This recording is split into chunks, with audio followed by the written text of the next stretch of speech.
Madam, okay, madam. Good evening to everyone. Greetings, one and all. It gives me immense warmth and great pleasure to grace all of your presence in the interest of the entire committee. Before we begin this webinar, I would like to express my heartfelt gratitude to all of you who sincerely committed to this event to make it a success. This event would have been impossible without the support of each and everyone present here. I would like to invite Dr. C.R. Rutra Ma'am, Dean of Research, Devani Ammal College, for introduction message.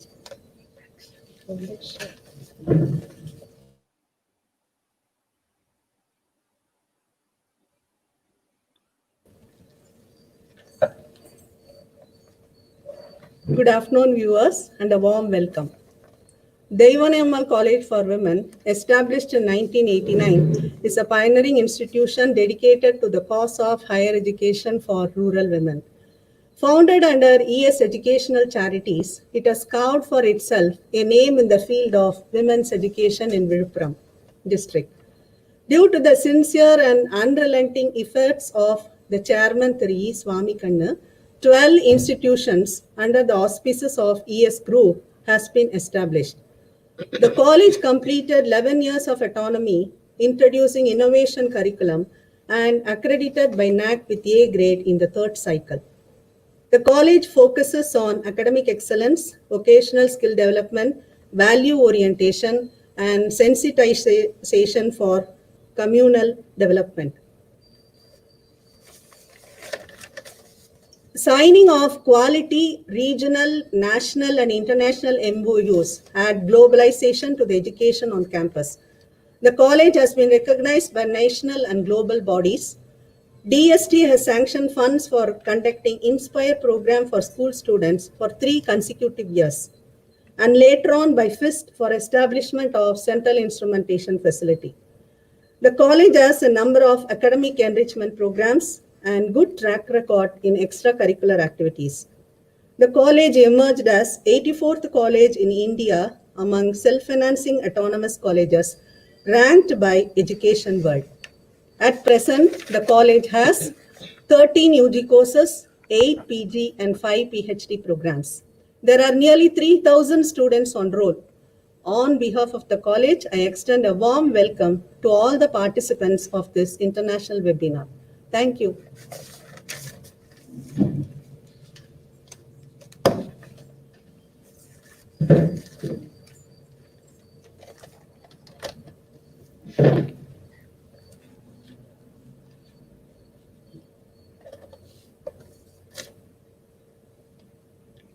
First and foremost, I welcome our today's chief guest, Dr. Ram Kumar Krishnamurthy, Lecturer, Department of Information and Communication Technology, Villa College, Maldives. Welcome you, sir.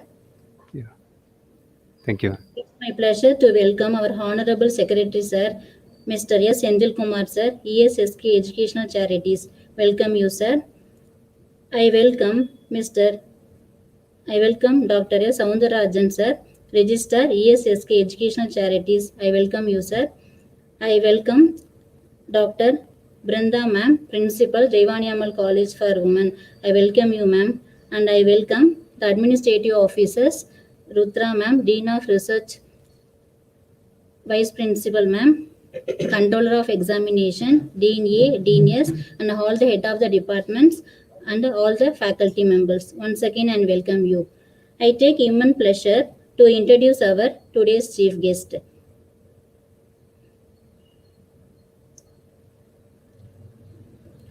Dr. M. Ramkumar Krishnamurthy is currently working as a lecturer in Department of Information and Communication Technology, Villa College, Maldives. She has completed his doctorate degree in computer science from Bishop Pepper College, affiliated to Bharathidasan University, Trichy.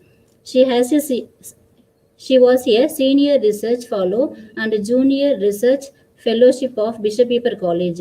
She received National Fellowship for Other Backward from UGC, Government of India in 2015 for his PhD. He has 2+ years of teaching and 5 years of research experience. He filled 3 passions in communication field. He was awarded as a Best Researcher and Best Product Award also. His research interest includes mobile networks, cyber security, wireless sensors, IoT, data mining, cloud computing, and machine learning. He has published more than 22 papers, including SCI, international journals, and conference proceedings in IEEE, Springes, and Scopus. He is working as reviewer for IEEE Access and Wireless Personal Communication Springer and also various journals and conferences. He was honored as chief guest, resource person, chairperson, keynote speaker, IPC member, advisory committee member for national international seminars, workshops and conferences. This is a time to honor the session of our chief guest. Please, sir. Once again, I welcome you, sir. Yeah, thank you, ma'am. Shall I go And ahead? also I welcome all the participants from various colleges. Welcome you all. Okay, sir, you can continue. Yeah, yes.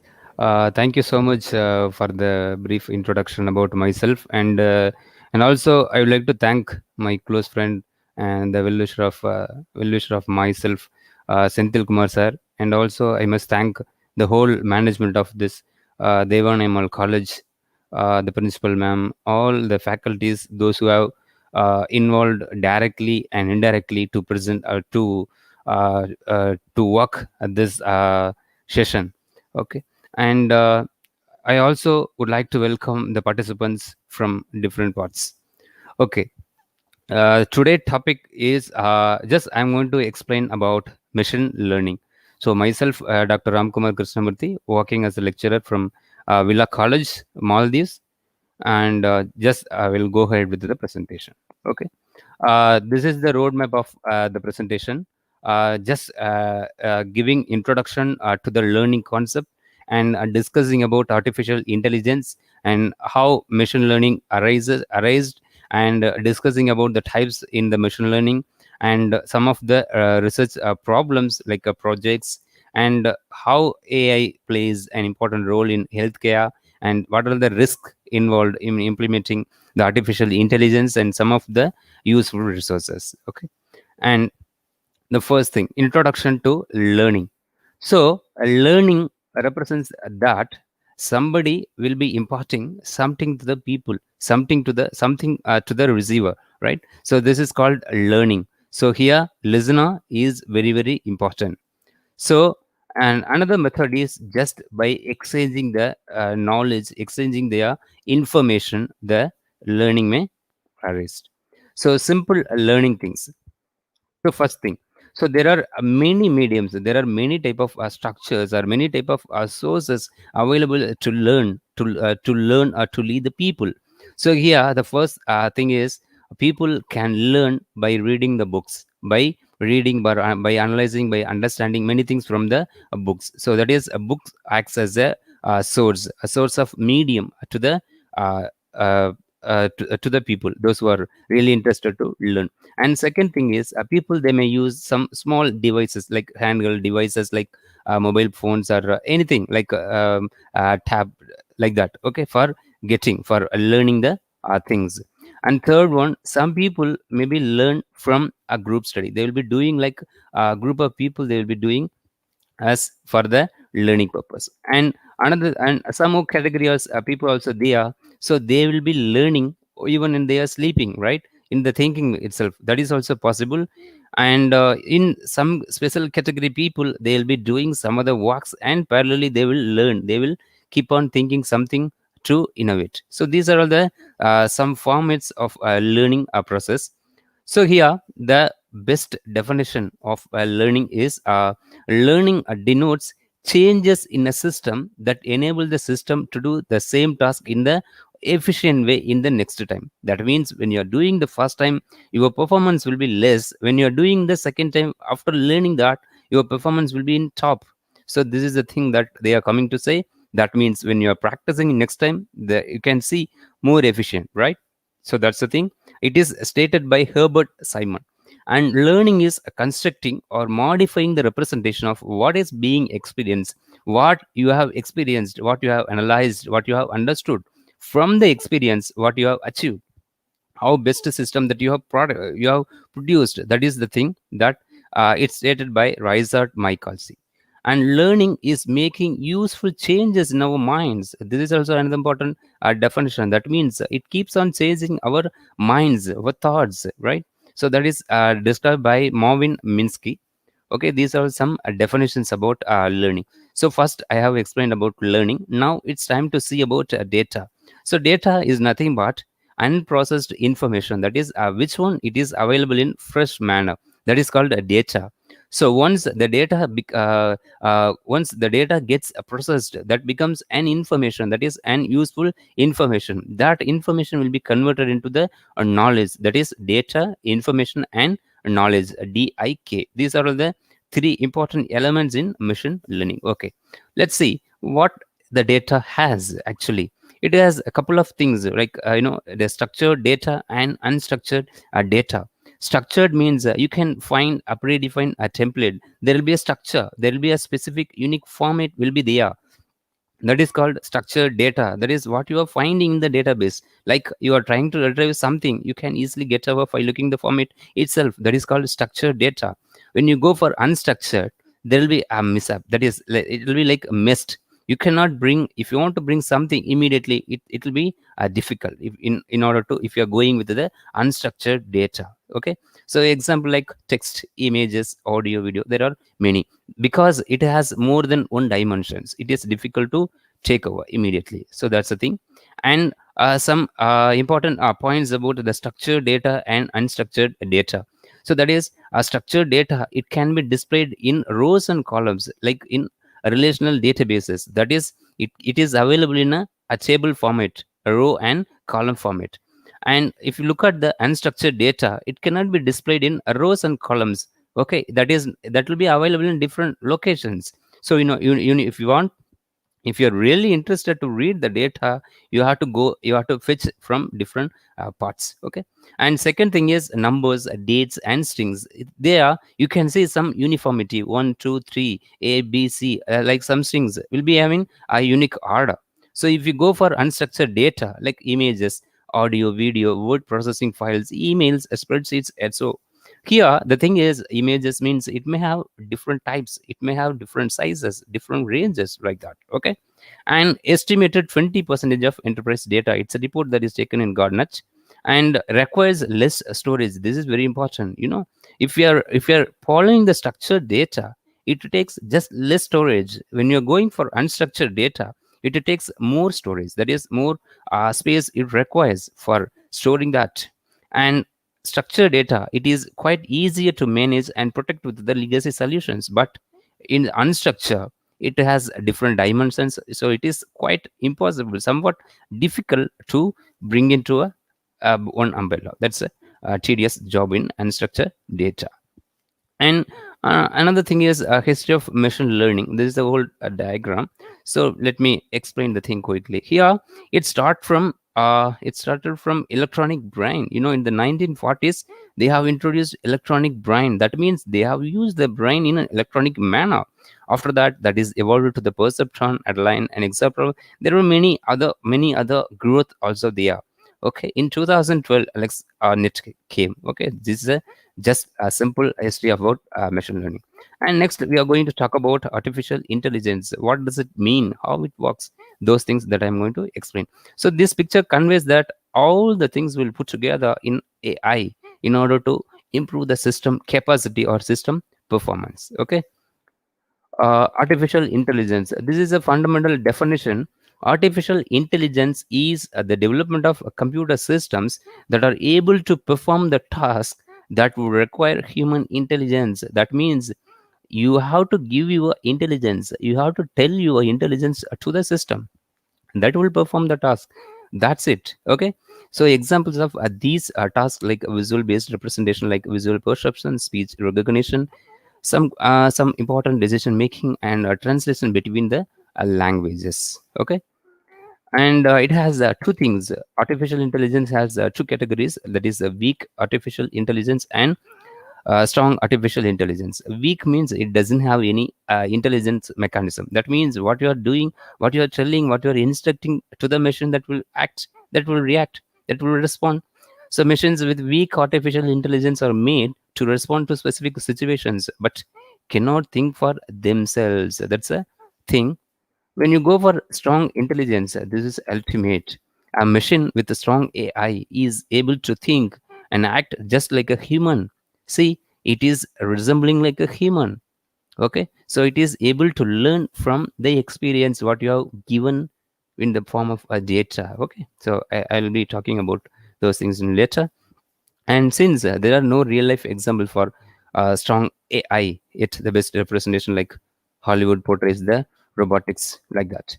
And some real life examples of artificial intelligence. So you can see some of the pictures have been put here.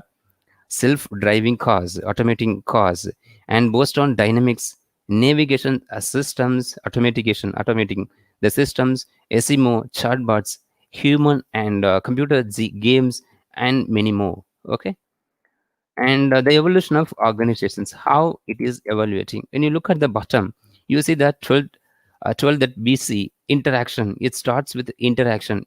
I mean, for the agriculture revolution, there is some technological growth. That is the technological evolution. When it moves into that thousands 1700 AC, that is, it grows to the infrastructure. It is prepared for the infrastructure in the name of industrial revolution. When it go for the next level, that is information, in 1950, that becomes for a telecom revolution. That means a telecom ATT and T is introduced. And when you look at this 2000, it provides from information into instinct. That means automatic things started to grow. Like example, some Microsoft or some of the big companies, they have taken care of that. And when you go for the 2010 imitation, that means that they are trying to imitate from the automatic. That is imitation for like social media level. It creates a big revolutionary approach in for the social media platforms like Facebook. And that becomes an information, that sorry, intelligence in the year of 2020. So you can see AI revolution. So that means it has been in gradually increased, the performance is gradually going upward in progress. And 2030, you can imagine it, that is virtual reality is going to rule the entire world. Okay, that's the thing. So, yeah, now we have moved into the machine learning. So, what is machine learning? What is machine learning? Just like automating automation, you'll be having some automatic component. You are going to do again. You are going to give more experience. You are going to feed something. You do one more time. You do one more time with the best result. Okay, that's the first point. And getting computers to program themselves. Array, I am getting bored here by doing the programs. I don't want to do any programs. Just I became a lazy guy, right? Nowadays people are doing like that. They do not want to do any programs, right? They are fetching everything from the internet, just copying pasting like that, right? The thing is, just we became lazy. That's why we are instructing the computer through the program. Hey, you do the program by yourself, I need the output only, like that. We are handovering, that is also there. And writing software is the bottleneck. Oh, this is ultimate, this is very important thing. And let the data to the work instead of writing the code, instead of writing the program, why don't we give the data to get the results? That is also there. That's it. So why now, especially why we need to know, we need to have machine learning. Flood of available data, this is ultimate. This is really a lot of data are there every day, every second, every minute, every hour. People are generating the data, right, from the bottom people to the topmost level, right? So especially with the advent of internet, see, due to that internet, a flood of data is there. So that's why, in order to analyze that, in order to go ahead with that, we definitely need for machine learning, right? And increasing computational power, of course, yes, we need to, it is also needs to be carried out.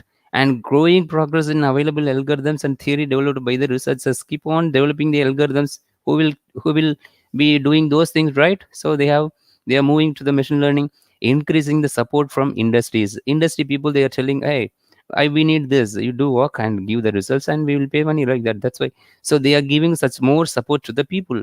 That's why it is keep on growing, right? Now, how does the machine learns? What is the concept? What is the philosophy behind that? You have the data algorithm. That means you are feeding the data to the algorithm. Let's say square root of numbers, sorting the numbers, summation numbers, or pattern matching, image processing, whatever it may be, segmentation. You are giving the data to the algorithm. From the algorithm, you are drawing the models, future models. I need this one. From that, you are taking the decision. That means automatic decision making is there. So it's all very, very important things. Okay. And how the machine learns, what are the parameters, what are the important features the machine needs. You can say features. Features is nothing but like we can say label, attribute, something like that. And model, this is a very important thing that is derived from the algorithms. And label, giving the identification of the some attribute or value to that. Epoch is nothing but just like the test cases that is passing in your test cases, something will come. And prediction, this is very important. This is the outcome of the machine learning algorithms, right? When can we use the machine learning algorithm? Human expertise does not exist.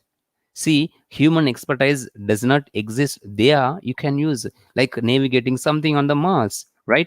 And humans cannot explain their expertise. Humans are there, but they could not explain that.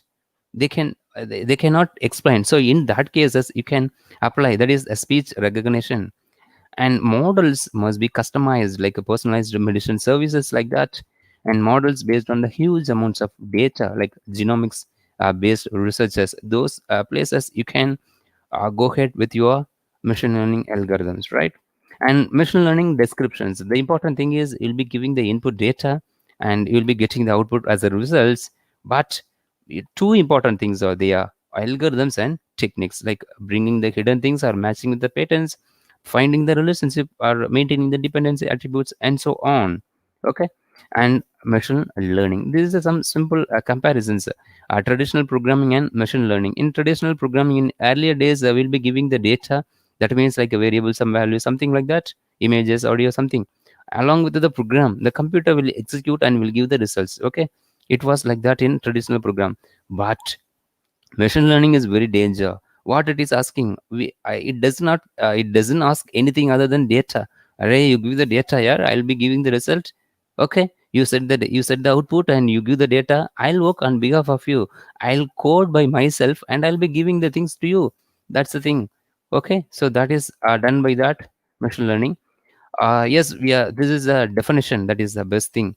It is a subset of artificial intelligence which focuses mainly on machine learning from their experience and making the quick and correct predictions based on its experience. That is what it has observed.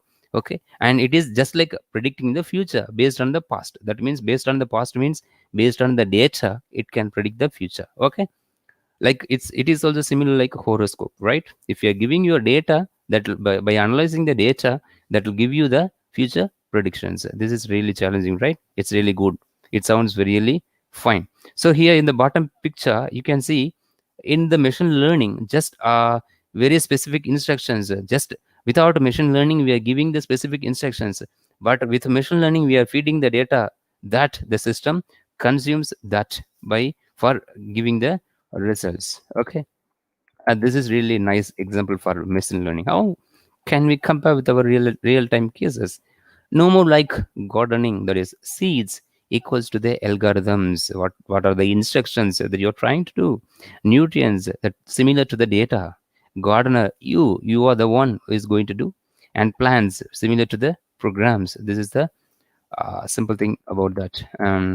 Another thing is, how does the machine learning works? What is the thing behind that? So you can see we will take this in two phases. The first thing is, this is a new input data at the left bottom. You can see new input data. And the next is on the top you can see training data, training the algorithm, model the input data, and so many things are there, right? So here, in order to understand the machine learning, we must have the knowledge to split the data. That means we have to take data that should be divided into two parts for training and testing. So training means like, you are polishing something on the data, you are trying to do something over the data.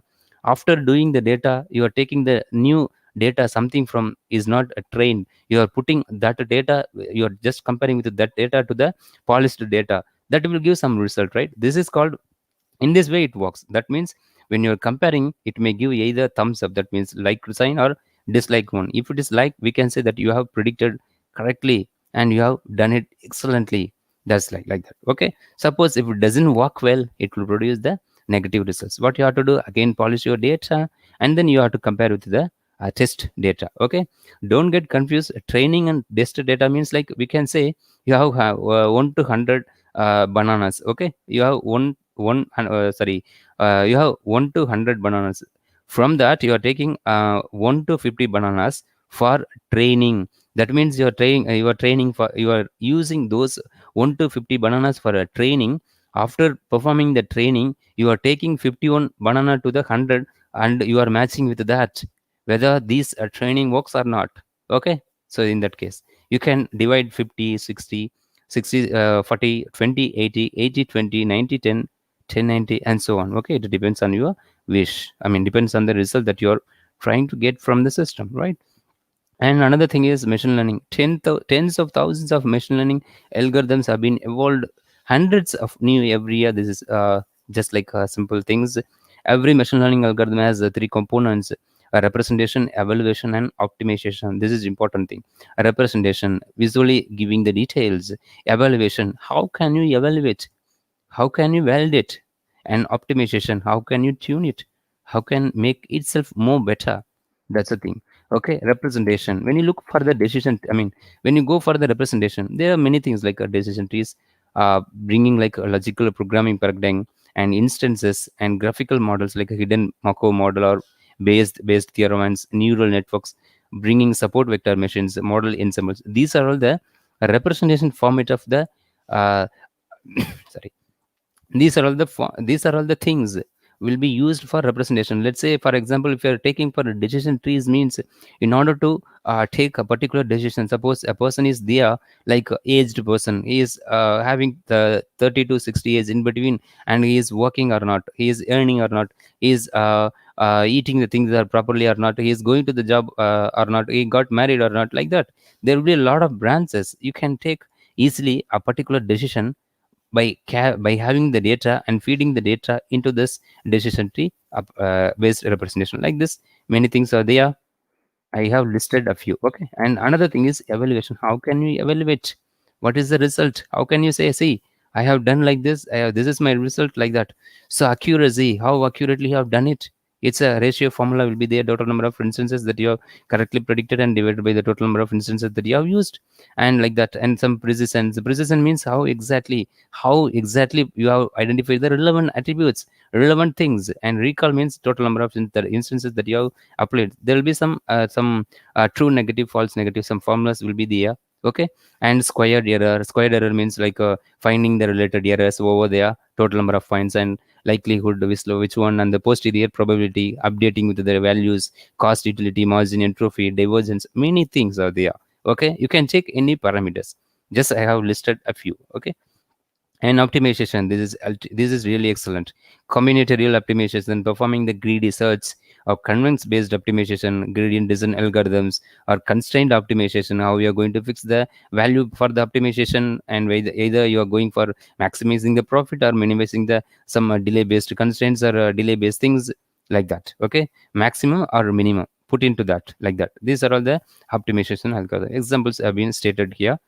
And data, so how usually you will be seeing the data as it is, but our machine learning algorithm sees our data into the numbers, like zeros and ones, like that. Okay, and some of the applications of machine learning algorithm: image processing, computer vision, marketing, manufacturing, diagnosis, medicine, speech recognition, face recognition, search engine operation, bioinformatics, gene expression. There are many. Okay, now some of the common problems in machine learning: handwritten digit recognition, something you have written. Okay, so in order to predict, in order to recognize the character, what you have written, what you have quoted there, you can take this as a problem, and you can go for any model that will give you the results. This is the number that you have done it, like that. Okay, everything is easy in the form of models if you have built properly. Okay, so here you can see some of the numbers like 0 1 2 3 4 5 6 till 9. Okay, so initially what it will happen, how the machine learning will be working means, so this 0, when you look at the first digit 0, this will be converted into the number of pixels. The checking the, here it is represented as 28 into 28 pixels. That means this 28 into 28 means 28 rows and 28 columns, that will be converted into the vector value. That means you'll be having the matrix. The matrix will be converted into the vector, a serial order, a sequence order. There it checks where the actual the content, actual the text is overlapped. So that activation function will be applied. So in order to find repeatedly, in order to find continuously, so that will also possible, that will also you can do that. Okay, so this is the first problem. And second thing, phase deduction. Somebody may turn the face this side, somebody may not, or somebody may put their face down, even somebody may be there up, like that. There are many categories are there, so it is quite a challenging one to detect the face. Okay, so you can use this you can take this as a problem in your research for the machine learning algorithm for applying that. So you can take again a supervised classification. I'll be talking about this as supervised classification in later slides, and need to clarify an image window into 3 classes. So these are the things that they are, that means they are in order to do that phase deduction, they have taken non-phase, the frontal phase and profile phase, like that. So third one is spam detection. Obviously it's also quite a challenging one. This is also a classification, and it can be used to classify whether it's a genuine email or this is a fake email. So that's also there. And the important concept of machine learning, what actually it makes more sound, why it is sounding more. The concept of learning in machine learning system is just improving the improving the experience at doing some specific task. How? Based on your experience, based on your inputs, the data that you are supplying related to that. Okay, improve over task T, and with respect to the performance measure P. So when you're giving the experience in the form of E. Okay, so you can see, you can look at this the bottom picture, E into T, that produces a P. Okay, so here the experience is multiplied with task, that gives the result as the performance. So here input data is an experience. That means like housing prices, customer transactions, what they have done it, clickstream data, or some of the images. Okay, these are all experiences. And when you look for the task, predicting the prices, I want to predict the prices by having the housing prices, right? This is a past one, and this is a task. And the third one, second category is segment customer, making the customer segmentation and optimizing the user flows, categorize the images. Okay, these are the separate tasks. And the performance is accurate prices, finding the accuracy. See, house pricing by looking the house based on the past, and you are predicting the future. This house, it was like 2 lakhs before, now it became like of 10 lakhs, so in future it will be like 20 lakhs, so 25 lakhs, like that. So that kind of accuracy, that kind of a prediction that you can do with the help of machine learning, right? And second thing is coherent groupings and KPI lips, that correctly sorted the images, classifying the things. These are the images are needed, these are the images are not needed, like that. Okay, so this is the right uh, bottom, that it is written as a P. That's very, very important. That's the thing will speak more. And generalization of machine learning algorithm, this is really quite interesting one. That is this is like A to Z. So here you can see that it starts from the data, that you are giving the data, and that is passed over to the machine for training, that is training in the machine, and building the model. So this is your role, you are building the model. After that, that will give you the results in the form of prediction, excellent prediction or poor, it may be, right? And life cycle of machine learning algorithms, what are they? So it has several phases. Let me explain one by one. The first thing is collecting the data, the second thing is data wrangling, third one is analyze the data, and fourth one train the algorithm, and fifth one test the algorithm, and final one is optimization, getting the results. Deployment stages, what is that?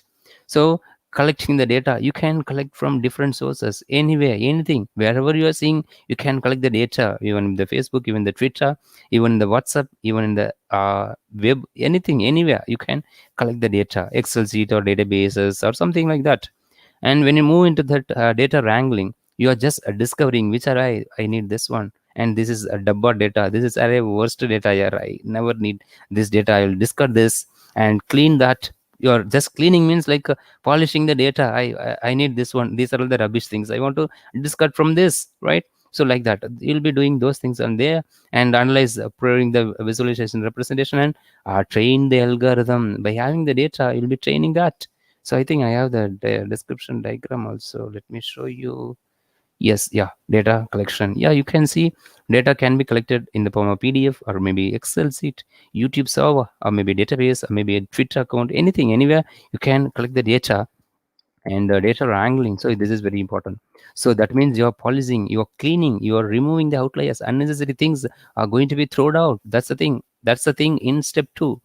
Data acquired from sources, that is, you have acquired the data from different locations. And data filtering, so filtering means that reduce the rubbish things, and that means cleaning the things, okay. And data analysis, bringing into the model based representation, and train the algorithm. This is very important. By adapting the algorithm, will be passing the data, and the data will be gets trained. After training the algorithm, you have to test by splitting the percentage. You can put it any order, 80-20, something I have told earlier, right? The same thing. Like you can say that for 60% of data that you have taken for training, and 40% that data that you have taken for testing, okay. So you'll be comparing, you'll be taking and comparing. Based on the things, you'll be getting the results. Either it gives the accuracy or not. Either you are getting the accurate results or not. That's a thing, right? And another thing is another thing, last thing is optimization. That means you're getting the best results, okay. And next topic is components of machine learning. What are the important things? Raw data, that means including label means like identifier, naming scheme, like that we can say. That is raw data. Empty data, raw data is nothing but it is not processed, it is available in fresh format. And input, that is the feature dimension of the data point, and the sizes, and the width, height, many things are there. Hypothesis, this is the target function, which target that you are setting, this is very important. And output, so output, you know that you are expecting this is a cat, or this is a dog, or this is a banana, this is apple, this is a fruit, or this is a piano, this is a cricket, this is a thing, or not, like that, okay. And label means the associated with the attributes, okay. You can see the sequential flow diagram here. Data, that is the pre-processing, future extraction, that means you are extracting something, the needed thing from the whole data. And hypothesis, that is you are setting this portion is referred as a training. This is very important thing. So it can be updated based on the error. Suppose you have trained and you are getting much error, like the error flows between 80 to 100, that much error you are getting. What you have to do, you have to reduce, you have to split the data set again, and you have to make changes, then you have to train again. You are getting nearly like the results is coming down, the error rate is coming down still further. You can say again, okay, error rate is reduced, again error rate is reduced. You can keep on doing like that for minimizing the error, and finally you'll be getting the good results, okay. In a position that will stay a particular position, no particular point, that will give you the constant results. Maybe some changes might be also be there, okay. So there you can stop, and you can find that is the correct results, like that, okay. And machine learning, building a model. How can you build the model? It has, these are the phases: training the data, future vectors, algorithm, model. These are, I think I have explained, right? And this is very important steps. Define a question. If you are doing research for building a model, first thing is you have to define what it is requirement, and collect the data based on the question, right? Based on the thing that you are going to do. And third one is visualize the data. You are going to perform the visualization over the data, and train the algorithm, and test the algorithm, get the feedback, and refine the algorithm. If you are not satisfied, if you are not happy with the results, you can go back, and you can do again, you can do one more thing again, then you can come back to the next step, like that, okay.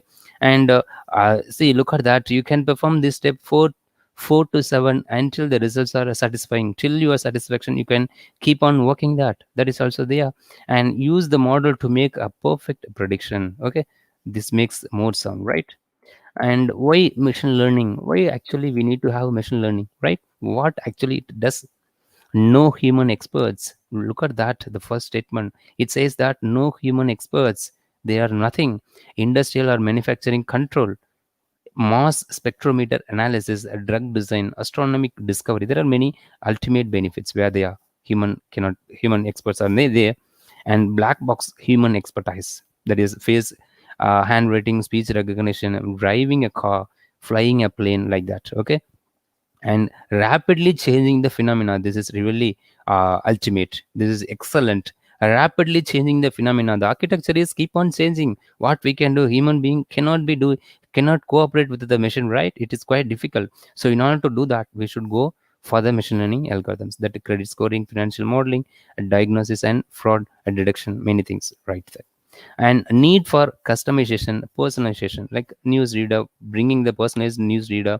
I think last, maybe I do not know the year, they have introduced the artificial intelligence based news reader. So that was really quite interesting. So that means they will feed the news to the machine, to the system. That robot will get the news and will keep on reading 24 hours, will act as a 24 hours news reader. That's really good, right? So that's also there. And some movie or book recommendation, that means you're telling, hey, I like this one here, I have read and I have got many inputs, many things I have learned, you also learn this, you are recommending that. So that's also another point. And related fields in machine learning, so that is control theory, decision theory, cognitive science, psychological models, and evolutionary approaches. There are many, a lot are there. Important thing is statistics. That's very, very important. Okay. And yes, now we move to the main thing. Types of machine learning. It has three major categories: supervised learning, unsupervised learning, reinforcement learning. What is this? Supervised learning? Hare, train me. It needs a teacher. It needs a trainer to work. That is train me. Hare, I need train here. You need to train, or you need to do something. You give me training, like that. That speaks. Unsupervised learning, nothing. Array, I have a capacity. I'll be doing everything. No need. I can do everything. I'm a self-sufficient in learning, right? Like that. Reinforcement learning, like, my life, my rules. That means I'll be hitting, I'll be taking the results. I'll be hitting and I'll be getting the results. If it is good, I'll feel happy. If it is bad, I'll worry. Like that. Okay. Like we can say hit and trial. This is very interesting one. This reinforcement learning, also known as deep learning. Okay. Now you can see the supervised learning. It has two things: classification, regression. The reinforcement learning is also there. So you can see the supervised learning, the picture. The teacher is teaching. The teacher is giving training to the people. Okay. And the reinforcement learning is, see, he is punishing. If you are knocking the door again, I'll kick you. And like that, somebody is warning that little kid. Okay. That means the kid learns. So if the people are there, I should not knock the door. If the people are not there, I can knock the door, like that. So that means if no one is there, he can get the reward by knocking the door. If somebody is there, that's all. Somebody will hit. So that's the thing. That is a negative. Okay.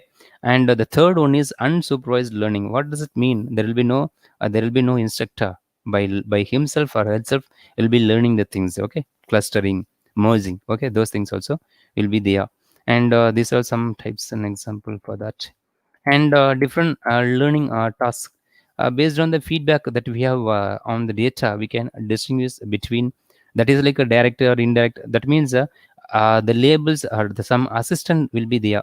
The teacher, the trainer, means in supervised learning, they'll be giving the labeling activity to the data. So based on the data, the model gets trained and can give the efficient results, because that is mentioned, this is the data, this is the thing, like that. Okay. That means it gives the correct response and quick response, which is provided by the teacher. Maybe either it may be a good or bad. When you go for unsupervised, nothing like that, no feedback instances, no evolution or nothing at all. So just like it will be learning by itself, like that. Okay. That is no information on the whether a product is good or bad, just like the description of the product or instances, like that. And third one, reinforcement, just it's evolution chosen by the thing, by hit and trial method. Another thing is types of machine learning. Some of the algorithms that I have represented here. Supervised means it has the regression based method, decision tree based method, random forest classification, and under regression we have two things: linear and polynomial. Linear means we will bring into the single point of the result. Polynomial means bringing a different dimension. It has a different in dimensions. And decision tree making and random forest and classification. This classification having a lot of algorithms are there: KNN trees, logistics, naive base, support vector machines, and so on. And when you look at that unsupervised learning, it has clustering and association rule based mining, that is association analysis, hidden Markov model, HMM, like that. Okay. And reinforcement learning also there. I'll be talking about things in a detail in the coming slides. Okay. Supervised learning, so that is here. That means supervisor means data set. Okay, data set will be a very important role in training part in the supervised learning. What does it mean, that role in the data set? That is, this is a very important thing. Okay, so we'll be seeing that now. You can see, so here it has two things in inputting the raw data, that is unprocessed images is there. It has two categories: label phase and non-label phase. That means label means it has some assistant, that is the first one is a girl, second one is a boy, third one is a girl, or both, like this. I'm telling an example. So these labels, these kind of labels helps to take the decision, helps to take the prediction. Okay, so that is called a label based, that is quickly can predict. So non-label means it will be quite challenging, right? It becomes a very tedious job for classification. You can see it has some of the phases, right? Training the data set and designing the result and experience. Based on that, it will give the algorithm, and that will be processed, and that will be giving the results. There are many things are there. Once if it is trained, we can feed the input data in the model. Trained model will be getting the results directly, right? So this is an example for supervised learning. And this is the same method, that is inputting the raw data. See here you can see the data is mixed.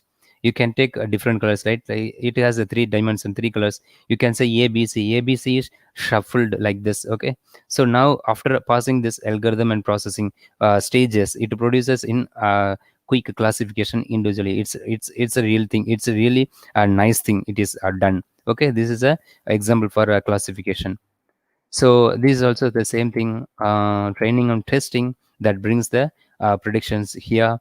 So here important thing is, after doing this, after training the that is, you have the historical data, something you have taken, and you are doing the random sampling, that is taking the things, taking the needed things and passing into the training the data set. That means you are taking the training data set and you are splitting that testing data set. That means these are the data that are going to be tested. Okay, these are the data that are going to be trained. Okay, say for example you have a class, right? You have a classroom. In that classroom you have 50 students. Among them 10 students are very brilliant, and remaining 40 students are, they are not that much good. So what you're trying to do, you are taking the 10 students, you are giving the training to the 10 students. By having the 10 students, you are going to test remaining 40 students. So what will happen, that 40 students also, they'll be also they'll be get matched with the training students. Then they'll be become more better in order to get the better prediction results. Okay, so like that. And training data set, that is passed into the machine learning, then applying into the statistical model. If without knowing the statistical model, you cannot do good things in machine learning. So my best advice is try to learn at least some good number of statistical models. Okay, so after doing this, you have predicted, and you are going to test this with the testing data. So you can take this is the first phase, and this is the second phase. That is training data is moved, is reached to this part, prediction and testing, and you're comparing with this testing data. Either it's a good outcome or a bad one, right? So that is model validation outcome. That's it. Okay, so these are all the some label associated. Say here you can see this is without label 1 2 3 like that is there. And the model predictor will show us that this is apple and banana like that. Okay, and you can do the ranking order by applying this machine learning algorithm, that is supervised machine learning algorithms.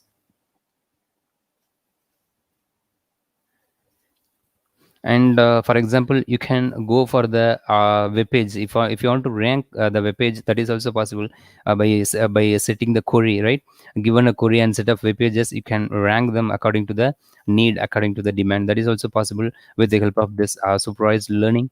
An important thing is learning and testing. Learning means you're giving the training, you are training the model. Learn a model using the training data.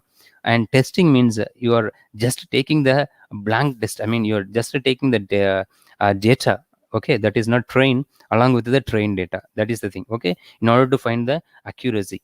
So here, supervised learning, it has two things: prediction and classification. So classification can be carried out by having the discrete labels in nature, and regression means it does with the help of the real values. Real values means keep on changing, keep on it's like a continuous values, may go down or may up, like that.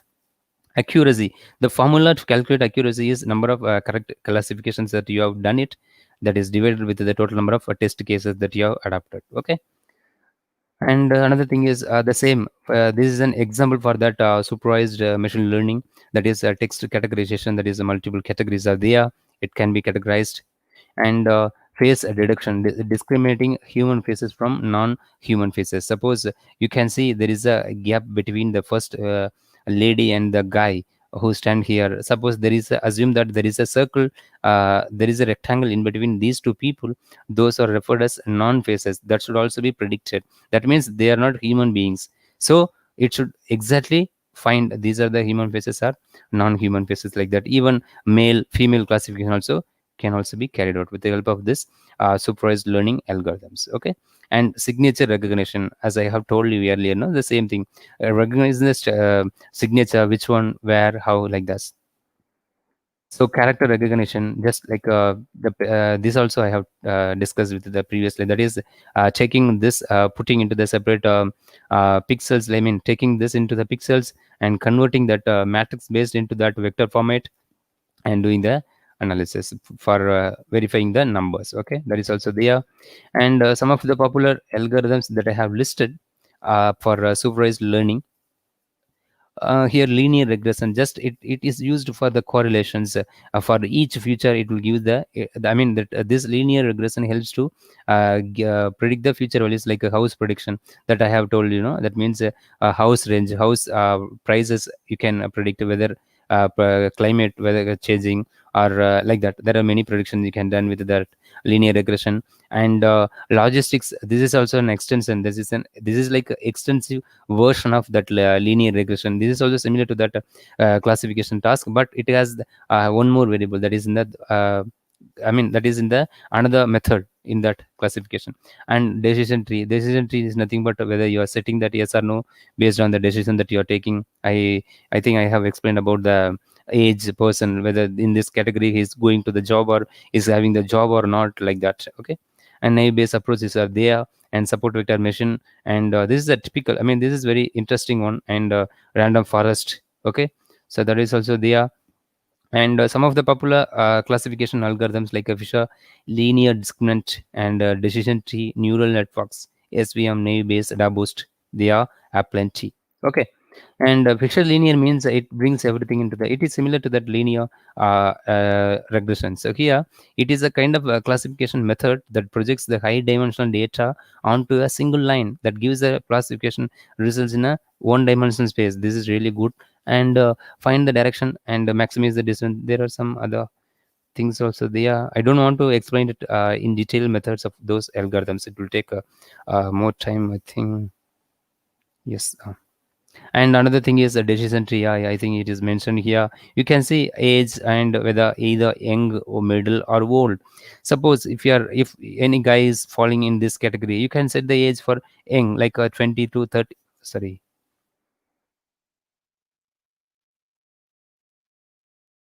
Yeah. So you can set the age for this age is young, and it has either that person has a job or not.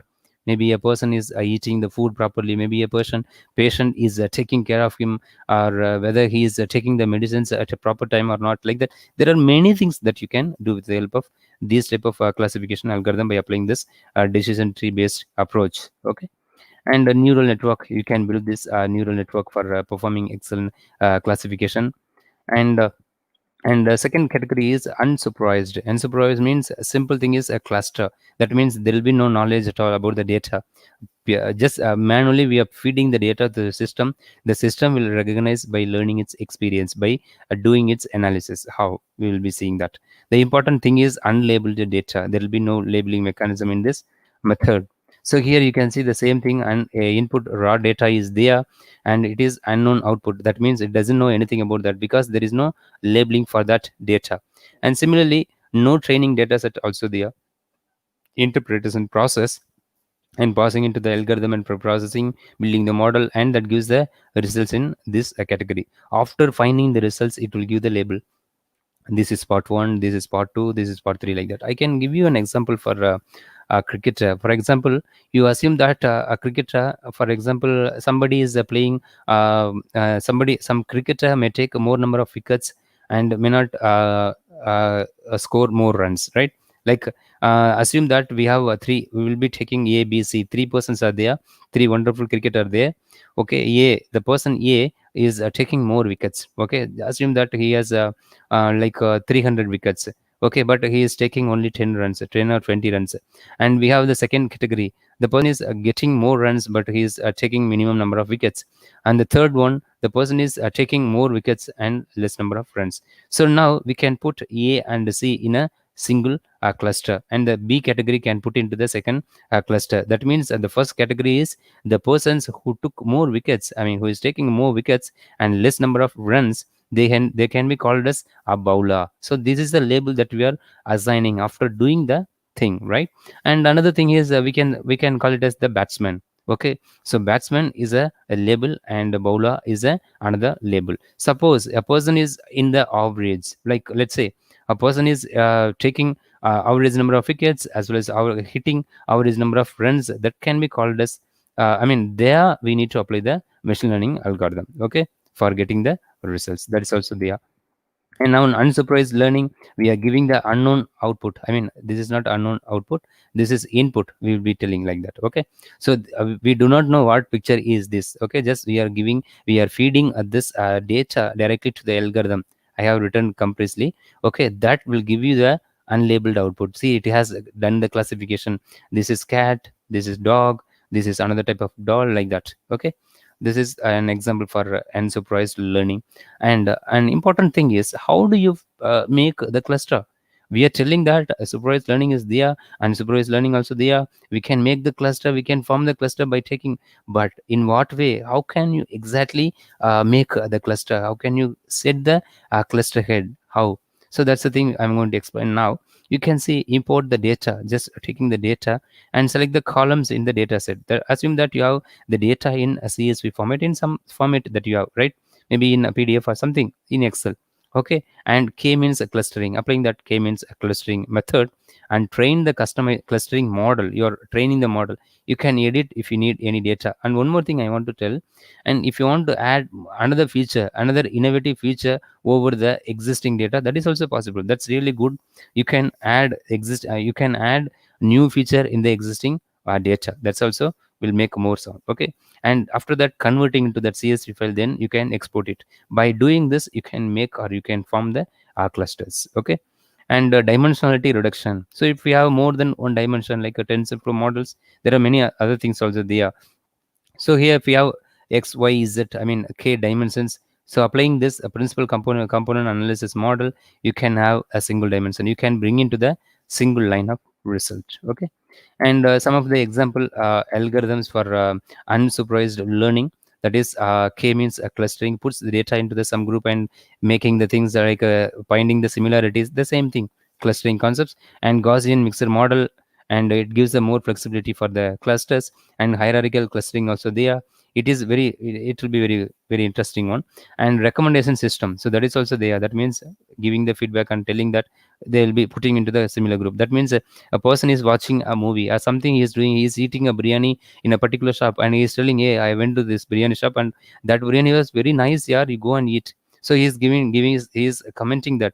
So that means the another guy also will be going there and he will be eating the biryani again, and then he'll be giving the same results, right? So that that similarity will be there, and these two things will be put into the single iteration that is called cluster. Okay, in similar way, assume that 100 students are going, 100 people are going the same restaurant, they are eating, so we can call it as in a cluster. Okay, these are the dabba people always eating biryani like that. Okay, some people they hate the biryani, maybe in another case we can go for that. And PCSM is also there, that is a dynamic dimensionality reduction algorithm. And unsupervised algorithm came is and clustering and hierarchical clusterings examples picture has been shown here.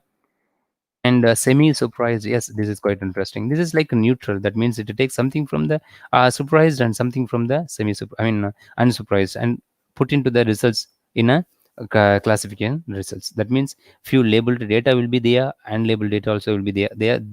Those two things will be merged and put into the optimized cluster, and classifying the unlabeled one and train them, and train the labeled data and giving the results like that. Okay, this is it will be quite challenging when comparing with both two things.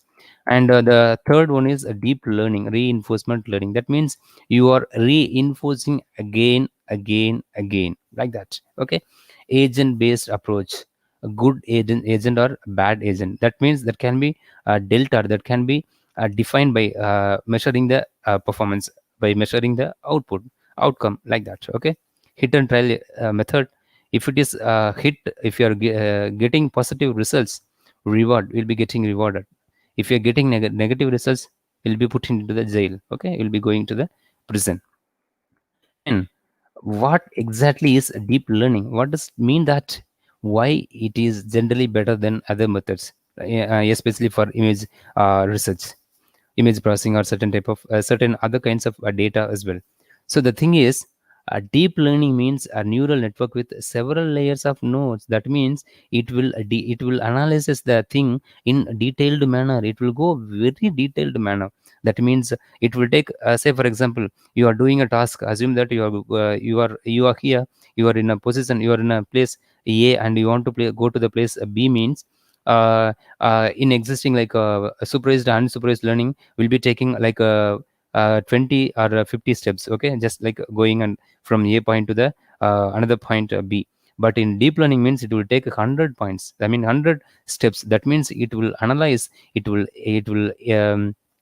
inquire each and every step, how it done, why it is done, how it isn't, why it isn't, like that. So it will perform a detailed analysis, in-depth study about the layers, about the nodes. Then that will give you the good and excellent result. It will be very difficult in implementation.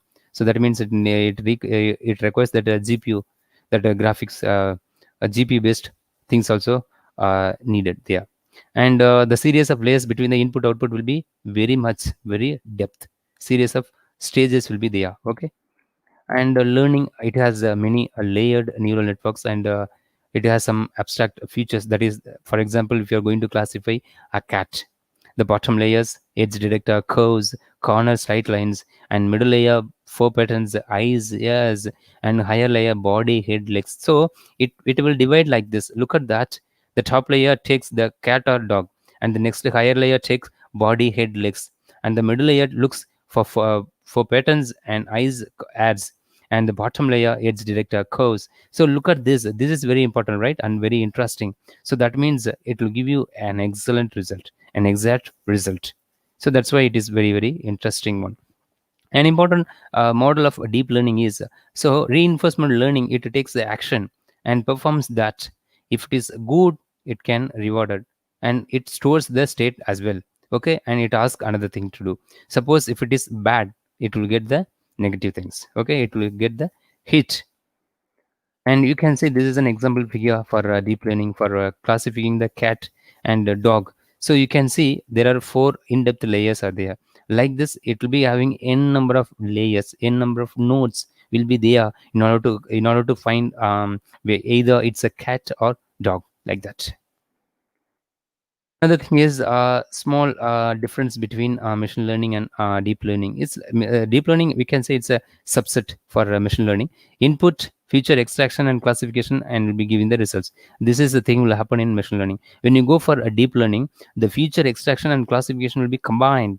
So that means more steps, more in-depth studies, more number of layers are there, they that is merged. So that is the main difference that makes more difference to the machine learning.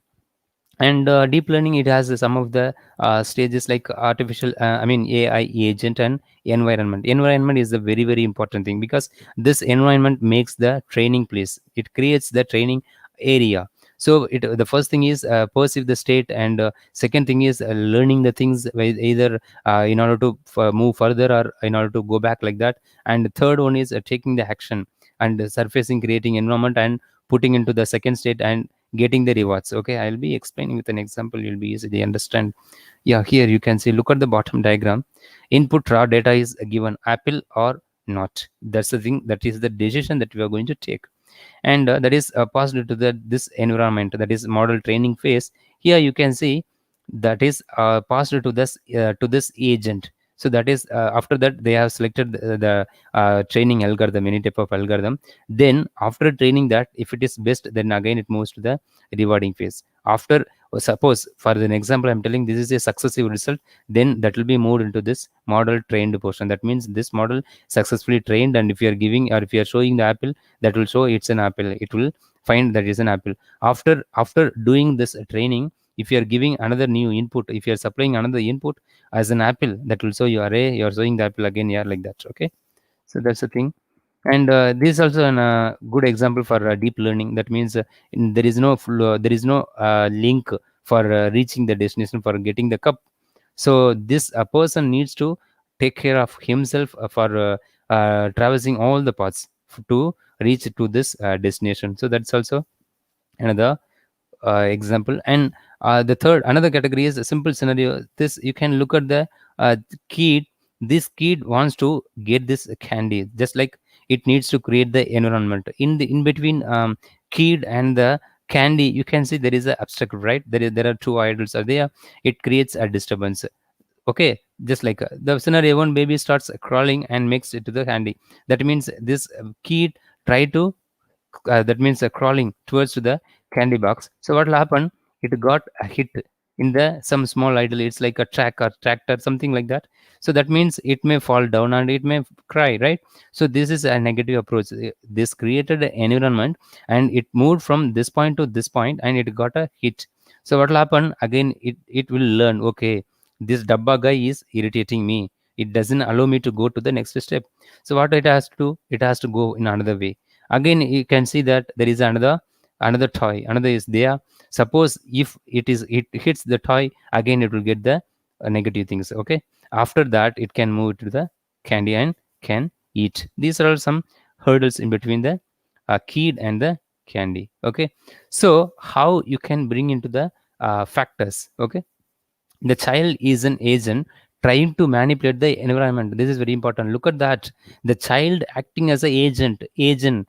So here in deep learning we can say it's also called agent based learning also, we can say, but there is no global definition like that, but you can say. So the child is an agent and trying to manipulate, trying to create the environment which is the surface on which it works, where how it's going. So in between we have seen two hurdles, right, two obstacles. So it needs to cross through these two things in order to get the candy, in order to eat the candy, right?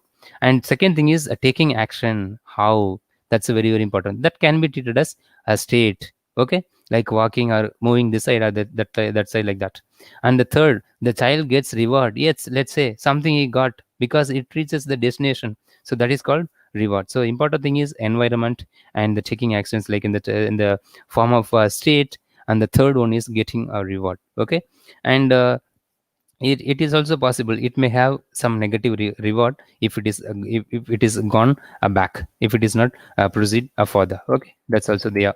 And deep learning notable things, it's very important thing in a deep learning we should know about agent, that is intelligent programs, environment, external condition, external affair factors, and policy mapping said how it can be done. And that is it can be changed over the time. And reward function, it can be either good or bad. And value function, that means how many worthy points that it is earned, like that. And the model of the environment, other things. Okay, and agent means like the team, that learns from the trial and error, that is the key. Okay, environment, how it's going to be happen. That's the thing. The agent, where the agent moves in order to get the point, in order to touches the point, and action, all the possible states, I mean all the possible iterations that it has done, state, current condition written by the environment.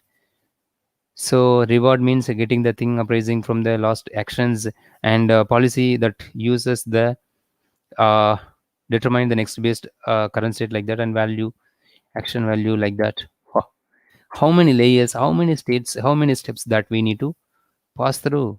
Yes, of course. There are two important things I want to touch you in this deep learning. Actually, I'm not explaining all the algorithms, all the things in detailed manner. It's very quite challenging, and it is impossible to cover all the things in a in a 1 hour session, because supervised learning will take 3 or 4 hours. Unsupervised also will be taking like that. Okay, so deep learning, it's very tedious one. It will also be taking more time. Anyway, let me quickly explain the thing. Yeah, convolutional neural network, it's very interesting one.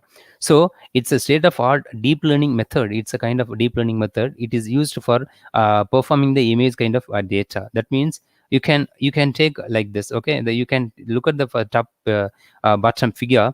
There are two things, cat and dog. So here these two inputs will be feeded into this number of network layer, this number of layers that will give you the results as either cat or dog. So these hidden layers will be altered. These hidden layer will be adjusted in order to find this result. How? So that can be done by doing like this type of bringing the epochs, that is, and making the pictures into the matrix. Okay, this will be shaped. For example, 7 2 3 4 5 3 3 3 2 will be taken and will be matched with this one, and again 2 2 2 3 3 3 5 3 8 3 2 8 will be taken, and again it will be matched, and that will produce the results. And after these results, we'll be doing like this. Suppose we are getting the positive, it can be acceptable, but if you're getting negative, that can be put it as 0. So this is rectify RLU means this is a kind of activation function. Like this, we have many sigmoid or many other functions also. They are, according to that, it will vary. And second interesting thing is recurrent neural network. This is also quite interesting. What does it mean that recurrent? Recurrent means it takes the output of the previous one to the next level of the input. That means, for example, in the stage A, it produces some results. That is the output of the stage A. That output will be fed to the next one. That will become an input to the next one, like that. So that means output move to the input. Output will be moved to the input, like this. So this picture, this animated picture, you can see this is the first output that we passed to the input, like this. Okay. So here, the definition is given. Recurrent means the output of the current time step becomes the input after the next time step, and each element of the sequence, the model considers not the current input, but it remembers that what about the preceding elements. That's a very interesting thing. Here you can see that the time factor for the images is taken, and featured images where the image actually overlapped, and that can be feeded into the first level, and again it has this output will be fed into the next level, again another level, continuously it moves to that each portion. So finally it will be in the results. Okay, so that is also there. And some example machine learning problems, what are they? Pattern recognitions are there, optimization, pattern generation, anomaly detection, prediction, like this. Okay, so these are all the many things are there. Pattern recognition, facial identities or facial expressions or handwritten spoken words, speech recognition, like that. And medical images, where either it's a cancer patient or non-cancer patient, like that. It also be performing a good role in sensor based data, IoT, like that. Okay, so anomaly detection, it finds the unusual patterns, it finds the unusual user enters, it restricts, like that. So it can be done from for binding finding their physical absence. That means whether they are nodding the head, they are entering, they are trying to enter, they are not entering, they are standing, like that. There are many things you can do over there. And predictions, stock prices and currency exchange rates, like that. Another important, very very interesting thing is machine learning will also be used in mobile networks. How it can be used in software defined networks? Let me show you the things. So this is the future state of the mobile architectures. It is adapted with the machine learning things. So future plans, that is it can be done for the variants, like which type of accessing network it forms, either that radio access network controllers, that is in for the cloud, or the baseband based processing accessing is created, or which type of core that it is followed, evolved packet core, that is either 4G technology or video optimization, or any firewall, any VPN, like that, and what type of services that it is giving, like that, and hardware independence. There are many formats are there. And how can we collect the mobile data set? Suppose if you're doing research over there with the machine learning with the mobile data set, you can use like this, that is you can make it as a multi-dimensional vector and k-dimensional vector by simple comparisons. That is, you can create the uh, uh, data is like path endpoints and desired path constraints, signal impairments, whether it is having the less attenuation, more attenuation, what type of impairments it poses, and computed path, maybe which type of path models it adapted, and aggregate path constraints like cost of the path, and either it's a minimum or maximum, or minimum load or maximum load, and maximum residual bandwidth path, like that. So maximum residual means for if you are making a video call or video something like that, if you have more bandwidth, you can easily do things in high quality of service based. I mean, you can, if you are having if you are choosing a path with more bandwidth, means you can play the video, or you can make a live video call without posing any constraints. If you are choosing less bandwidth, means that will be a difficult one, like that. So load the most loaded link, and that less congestion or more congestion, like that. Okay, so we can also set the classes like predict, for example, congestion latency. Okay, latency is nothing but a delay parameters. Okay, how much time is taking to transfer the packets from the tower to the user, like that. Okay, and some of the popular packages are there: astropy, numpy, scipy, hypy, jupyter, then pandas, matplotlib, scikit-learn. There are a lot of things are there. I have listed a few. And some of the popular case studies, like for if you're taking the travel, either it predict the flight delay, how much time it will take to reach from there to here, and dynamic pricing. And if you look at the marketing field, that will tell the upselling and churn, the cross selling, predicting the lifetime of the value of the customer. And if you go for the healthcare, in the healthcare, it may find the disease disease can be predicted easily, and medication effectiveness. There are many sales, credit, insurance, automation, and social media also there. In social media also, that can be applied for sentiment based analysis, or even by using the social media, that can also be done for digitalized marketing, like that. Okay, these are some other things for supervised and unsupervised and deep learning.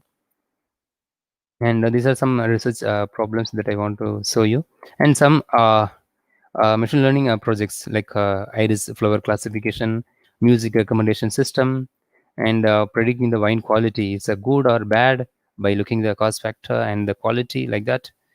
And sentiment analysis using machine learning, like either good or well, or showing the sad emoji or angriness, and or something like that. And machine learning a speech emotion recognition, that is whether he is speaking angrily or happily or surprised manner, such kind of emotions, how, like that. And it also used for catching the illegal fishing. This is quite interesting, right? So it also catches the it also works in this illegal fishing. And another important area is healthcare. So it can make the things to be easy for the doctors, for the surgeons. Okay, so that is also very important thing. Clinical decision making, and main important thing is 24/7 availability of expert, early diagnosis, and feedback of treatment, like that. You can see it takes the symptoms, the chest pain, palpitation, cough, some biomedical analysis, something like that. All other features will be fed into the network, and that will gives the results by diagnosing that either positive or negative or uncertain, like that. And cancer classification, either it's a benign image or malignant image, like that. And they are nowadays they are using robots to give the treatment, to do the surgery by applying this machine learning. This also a good thing, but it also has some limitations, right? So use of robots to monitor effectiveness of the treatment, so that's a good thing. For monitoring, it's okay. For treatment, it will be a big one, big. I mean, it will be a big risk, a greater danger may create. The next big wave, artificial intelligence will make technology disappear. Look at that. Artificial intelligence will make technology disappear and more human. Wow, it's a good thing. A risk of artificial intelligence. What the risk behind that? So, machine is always a machine, right? So, suppose if it is crashed, if it is something has happened in the inside the machine, or that's all. Then you have to pay more. Then that will be a greatest danger, right? So that is artificial intelligence is programmed to do something devastating. That is autonomous weapons or artificial intelligence systems that are programmed to kill. That is, if it is in the wrong person, what they will do, they will keep on killing. Like, think some movie also it came, right? Some movie, I do not, yeah, 2.0, something like that. So you can see self-driving car. If it is misbehavior means, I mean, if it is wrongly coded, I mean, if it is wrongly programmed, what will happen? Self-driving cars. That's all. That would be the greatest danger for that.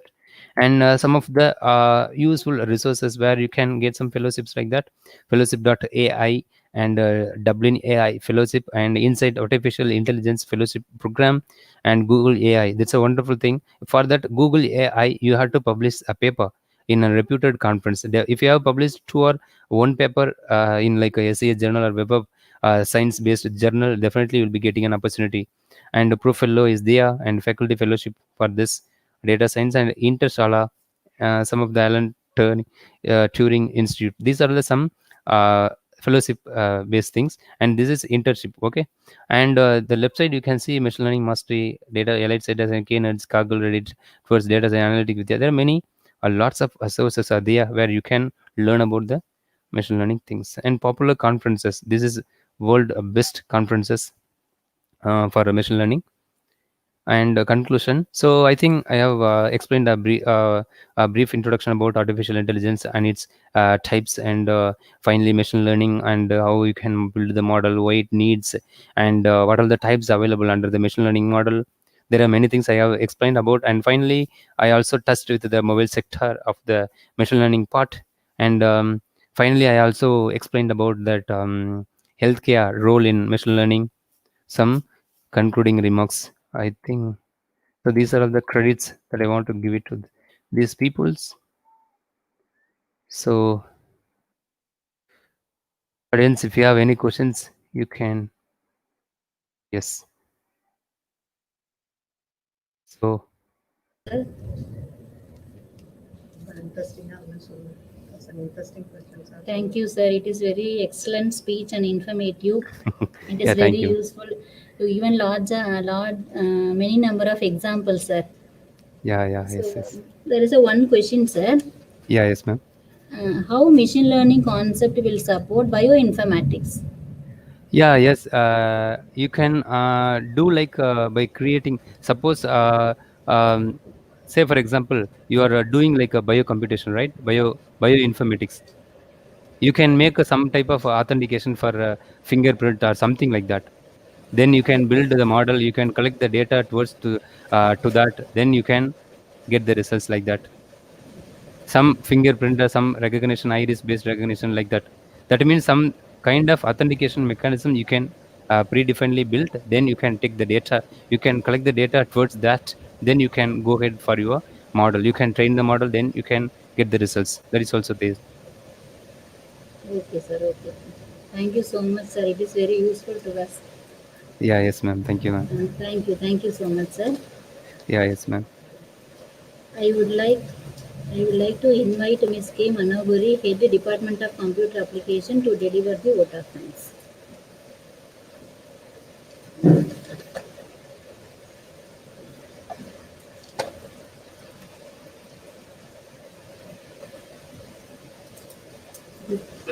Good evening to all. The essence of all beautiful art is gratitude. As all good things come to an end, like our webinar now comes to an end, so I take this opportunity to propose vote of thanks on this occasion. On behalf of my college and department, first and foremost, I would like to express deep sense of appreciation and sincere thanks to our chief guest, Dr. Ramkumar Yeah, Krishnamurthy, Department you. of Information and Communication Technology from Villa College, Maldives. Thank you, sir.